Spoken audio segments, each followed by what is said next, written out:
قرآن مجید کا 3 سپارہ، اور اس کے اندر اللہ تبارک و تعالیٰ نے اپنے بندوں سے کیا کچھ بات ارشاد فرمائی ہے، اس کے ضمن میں ایک مختصر سا خلاصہ۔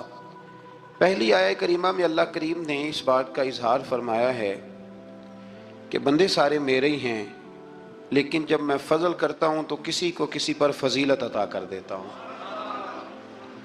ارشاد فرمایا تلک الرسل، یہ رسولوں کی جماعت ہے، فضلنا بعضهم علی بعض، پر ہم نے بعض کو بعض پر فضیلت عطا کر دی۔ پہلی آیت 3 سپارے کی، رسول ہونے میں، نبی ہونے میں سارے برابر ہیں، پر ہم نے بعض کو بعض پر فضیلت دے دی۔ فرمایا منہم من کلم اللہ ورفع بعضهم درجات، کیا خوبصورت انداز ہے۔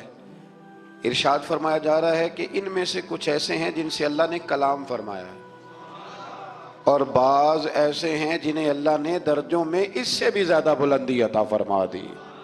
کوئی رہ فلک اتے یار گیا تے کوئی جا سدرات ہار گیا، ایک کالیاں زلفاں والا سی جڑا لنگر شاہ تو بھی پار گیا۔ انداز دیکھیے، فرمایا کچھ سے کلام کیا اور کچھ کو پھر میرے رب نے درجوں میں اور بلندی عطا فرما دی۔ اب اللہ جس کو بلندی عطا کرے وہ کتنی بلندی پہ گیا ہے اس کا کوئی اندازہ کر سکتا نہیں۔ تو میرے اللہ نے بھی نہ بات کھلی چھوڑ دی، فرمایا چلو حساب لگاتے رہو۔ اعلیٰ حضرت فرماتے ہیں کمان امکان کے جھوٹے نقطوں، تم اول اور آخر کے پھیر میں ہو، محیط کی چال سے تو پوچھو وہ کدھر سے آئے اور کدھر گئے تھے۔ وہ تو بات بڑی دور نکل گئی، تم ابھی تک اس چکر میں ہو کہ کہاں سے آئے اور کہاں گئے۔ محمد سر وحدت ہے، کوئی رمز ان کی کیا جانے، شریعت میں تو بندے ہیں، حقیقت میں خدا جانے۔ اور نہ حلیمہ بید کھلا ہے یہ، نہ مقام میں چونو چراں ہے یہ، تو خدا سے پوچھ وہ کون تھے تیری عظمتیں جو بڑھا گئے۔ لباس آدمی پہنا تو جہان آدمی سمجھا، وہ مزمل بن کے آئے تھے تجلی بن کے نکلیں گے۔ تو پہلی آیت میں ہی اللہ تعالیٰ نے اپنے انبیاء کی اور اپنے محبوب کی عظمت کو بیان فرمایا۔ پھر اللہ تبارک و تعالیٰ نے اس سے اگلی آیات کے اندر اپنی راہ میں خرچ کرنے کا حکم دیا، اور پھر آگے بڑھ کے نا اللہ تبارک و تعالیٰ نے اسی پارے میں وہ عظیم آیت ارشاد فرمائی جسے آیت الکرسی کہا جاتا ہے۔ آیت الکرسی میں اللہ تعالیٰ کی عظمتوں کا بیان ہے، شانوں کا بیان ہے، بلندیوں کا بیان ہے، اور اس کے کمال اختیار اور کمالات کا بیان ہے۔ اور یہ وہ خوبصورت آیہ کریمہ ہے آیت الکرسی۔ یہ حدیث آپ نے آج رٹ لینی ہے، یہ رٹ لینی ہے آپ نے حدیث، اور اتنی پکی رٹنی ہے کہ میرا مشورہ ہے کہ بچوں کے کانوں میں بھی بتانی ہے کہ یہ کام بھولنا نہیں۔ نبی پاک علیہ السلام نے فرمایا جو ہر فرض نماز کے بعد آیت الکرسی پڑھے گا نا، وہ مرنے سے پہلے پہلے جنت میں اپنا مقام دیکھ لے گا۔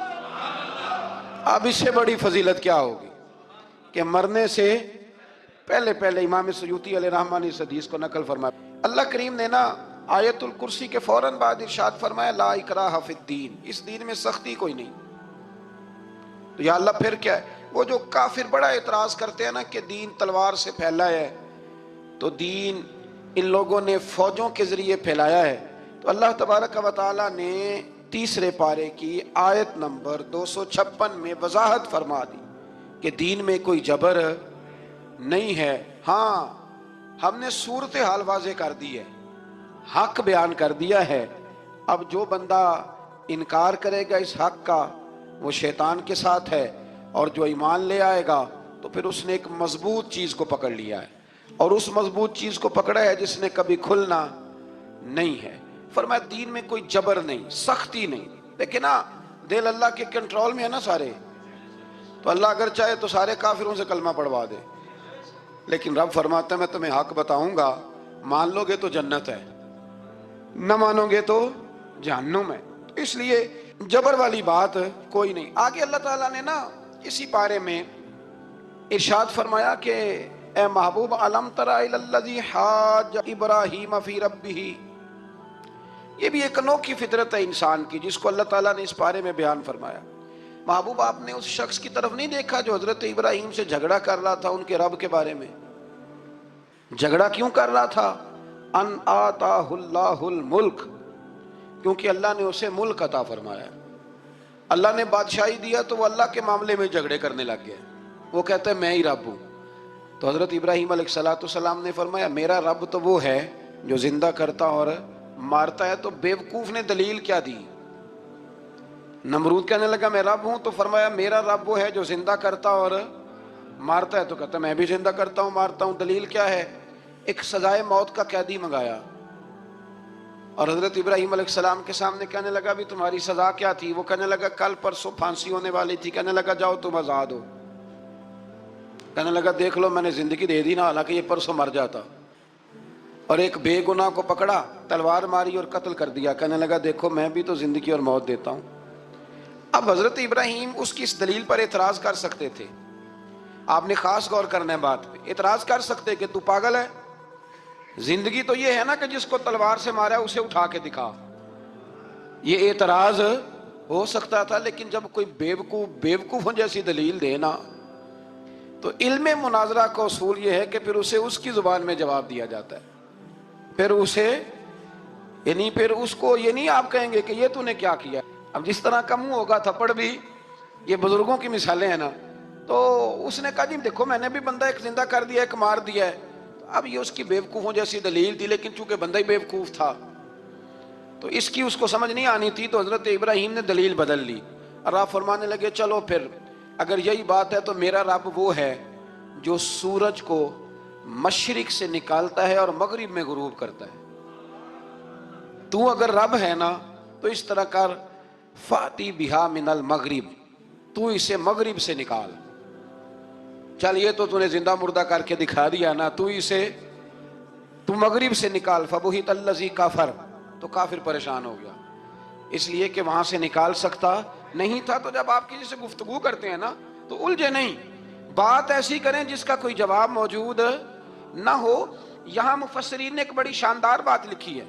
مفسرین کہتے ہیں کہ اگر وہ یہ کہہ دیتا نا یہاں پہ، کیونکہ بیوقوف تھا نا، کہہ نہیں سکا، اگر کہہ دیتا نا کہ مشرق سے تو میں نکالتا ہوں، تو آپ اپنے رب سے کہیں وہ مغرب سے نکالے، تو مفسرین کہتے ہیں اگر حضرت ابراہیم فرما دیتے نا تو رب کریم نے سورج مغرب سے بھی نکال دینا تھا، لیکن فبہت الذی کفر، وہ یہیں پہ نا رہ گیا۔ اللہ کے بندے ہیں نا، امام اعظم ابو حنیفہ رحمت اللہ علیہ کے سامنے ایک دہری آ گیا، وہ کہتا تھا کہ ساری مخلوق خود بخود بنی ہے۔ تو امام صاحب نے بھی علم مناظرہ کے ساتھ اس کے ساتھ گفتگو کی، وہ کہنے لگا جی خود بن گیا سارا کچھ۔ تو امام صاحب کہنے لگے چل چھوڑ، کل بات کریں گے تیرے ساتھ۔ وہ کل دوبارہ آیا تو امام اعظم دریا کے کنارے کھڑے تھے، کہنے لگا امام صاحب بڑے پریشان کھڑے ہو؟ تو آپ فرمانے لگے پریشان اس لیے ہوں کہ میں نے عجیب ہی نظارہ دیکھا ہے، ابھی ابھی ایک درخت خود بخود کٹا ہے اور خود بخود اس کے تختے بن گئے، خود بخود رندہ چلا ہے، خود بخود کشتی بن گئی ہے، خود بخود دریا میں اتری ہے، اور خود بخود کچھ بندوں کو ادھر لے کے آنے لگ گئی ہے، کچھ کو یہاں سے ادھر لے کے جانے لگ گئی ہے، سارا کچھ خود۔ وہ کہنے لگا حضور سیانے بیانے بندے ہیں، کبھی کشتی بھی خود بخود بنی ہے، کبھی بندے خود بخود ادھر سے ادھر بھی گئے ہیں۔ آپ فرمانے لگے کشتی خود بخود نہیں بن سکتی تو اتنی بڑی کائنات خود بخود کیسے بن گئی؟ اور اگر بندے ادھر سے ادھر خود بخود نہیں آ سکتے تو بتا یہ سورج اور چاند خود بخود ادھر سے ادھر کیسے روز چلے جاتے ہیں؟ تھوڑی دیر چپ رہا، پھر آ کے امام اعظم کے ہاتھ چومے اور کہنے لگا آپ نے تو کمال کر دیا، میرا ذہن صاف ہو گیا، مجھے کلمہ پڑھائے، میں بھی مدینے والے محبوب کا غلام بن جاتا۔ تو پکی دلیلوں کے ساتھ گفتگو کرتا ہے قرآن پاک، پکی دلیلیں۔ یہ آیت سبق یہ دیتی ہے کہ آپ کسی سے بات کریں تو، اب چونکہ سپارہ لمبا ہے بات رہ نہ جائے، پر یہ مضمون اتنا شاندار ہے کہ میرا یہاں رکنے کو دل کرتا ہے۔ وہ ہمارا نظریہ یہ ہے کہ امام کے پیچھے سورۃ فاتحہ نہیں پڑھنی، اگرچہ جو پڑھتے ہیں اس پر کچھ سخت فتویٰ نہیں ہم دیتے، بعض آئمہ پڑھتے ہیں، لیکن سمجھانے کے لیے امام اعظم ابو حنیفہ رحمۃ اللہ علیہ کی رائے ہے کہ امام کے پیچھے سورۃ فاتحہ نہیں پڑھنی۔ ہمارے پاس دلیل ہے، قرآن کہتا ہے جب قرآن پڑھا جائے تو خاموشی سے سنو، اور حضور کا فرمان موجود ہے مصنف ابن ابی شیبہ میں کہ امام کی قرات ہی مقتدی کی قرات ہے۔ بزرگ کہتے ہیں کہ دلیل اس طرح کی دو کہ سامنے والے کے ذہن تک بات پوری اتر جائے، آپ اسے سمجھا پائیں۔ امام صاحب نے جب یہ بات ارشاد فرمائی تو کچھ لوگ آپ سے مناظرہ کرنے آ گئے، 15-20 لوگ تھے، ایک ادھر سے بولتا پڑھنی چاہیے سورت امام کے پیچھے، ایک ادھر سے بولتا پڑھنی چاہیے، ایک ادھر سے بولتا۔ تو امام اعظم ابو حنیفہ فرمانے لگے تم سارے پڑھے لکھے لوگ ہو، یہ گفتگو کا طریقہ ہے؟ اس طرح بات کرتے ہیں کسی کے سامنے؟ میں اکیلا ہوں اور تم 15 لوگ ہو، کوئی ادھر سے بولتا ہے کوئی ادھر سے بولتا ہے، طریقہ کرو کوئی بات کا۔ وہ چپ کر گئے، کہنے لگے ویسے ٹھیک تو ہے، ہم تو غیر مہذب ہو گئے۔ امام صاحب کہنے لگے ایک بندے کو منتخب کرو، وہ میرے سامنے آئے۔ انہوں نے ایک بندہ منتخب کر لیا، وہ کہنے لگا جناب یہ ہمارا نمائندہ ہے، یہ اگر جیت گیا تو ہم سارے جیت گئے، یہ اگر ہار گیا تو ہم سارے۔ تو امام صاحب کہنے لگے کیوں منتخب کیا؟ کہنے لگے جی سارے بولیں گے تو سمجھ نہیں نہ آئے گی، کوئی کیا کہہ رہا ہے، کوئی کیا کہہ رہا ہے، کوئی کہاں ہے کوئی کہاں ہے۔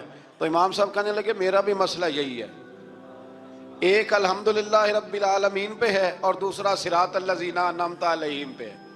تو میں بھی کہہ رہا ہوں کہ جو امام آگے لگا لیا نا اس پر اعتبار کرو، اس پر اعتبار کرو۔ تو دلیل وہ دیں کہ جو دلیل سامنے والے کے ذہن میں اتر جائے۔ چلیں جی تھوڑا آگے چلتے ہیں۔ اللہ کریم نے نا آگے ایک اور مثال بیان کی، یہ جو بہت سارے لوگوں کے دلوں میں خیال آتا ہے نا، قبروں میں جائیں گے ہڈیاں گل جائیں گی سڑ جائیں گی تو کیسے اٹھیں گے؟ تو اسی پارے کی آیت نمبر 259 میں اللہ تعالیٰ نے ہمارا وہ مسئلہ بھی حل کیا اور 2 واقعات تفصیل کے ساتھ تیسرے پارے میں بیان فرمائے۔ اللہ کریم فرماتے ہیں کہ کیا آپ نے اس شخص کو نہیں دیکھا کہ جو ایک ایسی بستی پر سے گزرا وَهِيَ خَاوِيَةٌ عَلَىٰ عُرُوشِهَا، جو اپنی چھتوں کے بل گری پڑی تھی، یعنی بستی تباہ ہو گئی تھی۔ وہ آدمی وہاں سے گزرا، وہ حضرت عزیر علیہ السلام تھے بہت سارے مفسرین کے نزدیک۔ بعض نے یہ لکھا ہے کہ چونکہ یہاں اللہ نے کسی کا ذکر نہیں کیا تو ہم بھی کسی کو مخصوص نہیں کرتے، لیکن کثیر کی تعداد یہ ہے کہ حضرت عزیر تھے، آپ گزرے ایک بستی میں تو آپ نے دیکھا کہ وہ بستی تباہ حال ہو گئی ہے اور زمین پلٹ دی گئی ہے، چھتوں کے اوپر لوگ مرے ہوئے پڑے ہیں۔ تو آپ کے دل میں خیال آیا کہ یا اللہ تو انہیں کیسے زندہ کرے گا بعد موتہا، مرنے کے بعد؟ خیال آیا، اللہ کریم نے نا انہی پہ موت طاری کر دی، حضرت عزیر علیہ السلام پہ۔ ان کے پاس تھوڑا سا کھانا تھا، ایک گدھا تھا، درخت کے نیچے لیٹ گئے گدھے کو باندھ کے، اللہ تعالیٰ نے ان پر نیند طاری کی اور وہ 100 سال تک سوتے ہی رہے۔ وہ بے آباد بستی آباد ہو گئی، وہاں شہر آباد ہو گیا، دنیا آباد ہو گئی، زمانہ آباد ہو گیا۔ آپ جب سوئے تو آپ کی عمر مبارک 40 سال تھی، 100 سال کے بعد اٹھے، ثم بعثا، جب اٹھے قال کم لبثت، اللہ نے فرمایا کتنی دیر سوئے؟ قال لبثت یوما او بعد یوم، کہنے لگے یا ایک دن سویا ہوں یا دن کا تھوڑا سا حصہ۔ تو رب کریم نے فرمایا نہیں، آپ تو 100 سال تک سوئے رہے۔ فرمایا وہ دیکھو ذرا گدھے کی طرف، وہ گدھا جو تھا نا ان کا وہ گل سڑ گیا، ہڈیاں بکھر گئیں، اور وہ جو کھانا تھا نا، پھل تھے، شربت تھا، سالن تھا، اس کا حال یہ ہے کہ لم یتسنہ، وہ باسی بھی نہیں ہوا۔ یہ ہے میرے رب کی قدرت، جس نے پہلے گل سڑ جانا تھا وہ باسی بھی نہیں ہوا، اور وہ گدھا اس کی ہڈیاں بھی بکھر گئیں۔ تو رب کریم نے فرمایا سمجھ آئی ہے میں مردے کیسے زندہ کروں گا؟ عرض کی یا اللہ ایسی سمجھ آئی ہے جو کبھی بھولے گی بھی نہیں۔ 100 سال تک سوئے رہے۔ یہ بڑا لطیف واقعہ ہے۔ حضرت عزیر علیہ السلام اٹھ کے نا تو اپنے گھر گئے تو کوئی پہچانتا ہی نہیں تھا۔ ایک بوڑھی اماں جس کی عمر بہت زیادہ ہو گئی تھی، اس کو جا کے سلام لی تو آپ فرمانے لگے اس اماں سے یہ عزیر کا گھر ہے؟ تو اماں فرمانے لگی ہاں ہے تو عزیر کا، لیکن وہ تو 100 سال پہلے غائب ہوئے، دوبارہ آئے ہی نہیں۔ آپ فرمانے لگے اماں میں ہوں عزیر۔ اماں کہنے لگی کہ عزیر کی تو ہر دعا قبول ہوتی تھی، اگر آپ عزیر ہیں نا تو دعا کریں، میری ٹانگیں جواب دے گئی ہیں، آنکھوں سے نظر نہیں آتا، آپ دعا کریں، اگر آپ واقعی عزیر ہیں تو اللہ مجھے شفا دے دے گا۔ تو حضرت عزیر نے دعا کی تو رب نے انہیں شفا دے دی۔ حضرت عزیر کی عمر اس وقت بھی 40 سال تھی۔ حضرت عزیر کی عمر جب گئے تب بھی، واپس آئے تو، اور حضرت عزیر کا بیٹا ان سے ملا تو اس کی عمر 118 سال تھی، پوتے بھی بوڑھے تھے۔ لوگوں نے حضرت عزیر علیہ السلام سے کہا یہ کیا ہے؟ فرمانے لگے یہ میرے اللہ کی قدرت ہے، یہ میرے رب کی قدرت ہے۔ آج بھی آپ دیکھ لیں کہ کچھ لوگوں کے بال ساری زندگی سفید نہیں ہوتے، اور کچھ 17 سال کے 16 سال کے نوجوان ہیں تو سارا سال ان کا سفید ہو جاتا ہے، علامات وہ آ جاتی ہیں جو بوڑھوں میں ہوتی ہیں۔ تو اللہ تبارک و تعالیٰ نے فرمایا کہ یہ ہماری قدرت ہے، اس طرح کر کے ہم مردوں کو زندہ کریں گے۔ جب مومن قبروں سے اٹھیں گے نا، مومن آنکھ کھلے گی تو کہیں گے سویرا ہو گیا،